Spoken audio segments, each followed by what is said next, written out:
Okay, let's jump back to our callers. We have Jared from Springville on the line who has a question about Obama's recess appointments.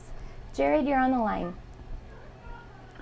Yes, thanks, Sarah Lee, for the work that you do. My question is, you started off talking about Obama and how he did these recess appointments and how he didn't have the authority to do that. What is the consequence that Obama is facing by appointing these unconstitutional appointees? When a lot of them have either not in the same position anymore or they are already appointed.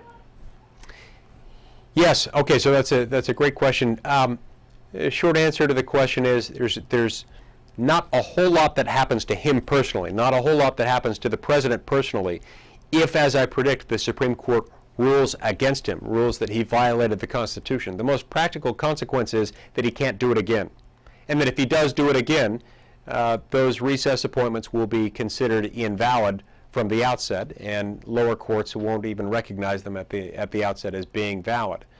And so that's really the most practical consequence that there is. There will be some uncertainty as to the validity of orders issued by the National Labor Relations Board during that interim period, during the period between when he illegally recess appointed them and the time in which several of the others were replaced and one of the nominees was ultimately confirmed by the Senate. But again, this is nonetheless important to fight this battle. It's important for the court to address it because we do need to set a clear precedent that it's the Senate that is in charge of its own calendar. It's the Senate that's in charge of the rules governing its own procedures. It's the Senate that's in charge of publishing its own journal. And it's therefore the Senate that gets to decide when it is and it is not in recess for purposes relevant to the Recess Appointments Clause.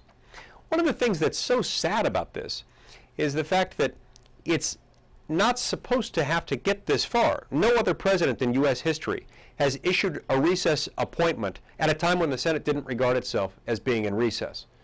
People complain all the time about recess appointments when they happen, and presidents from both parties have issued them.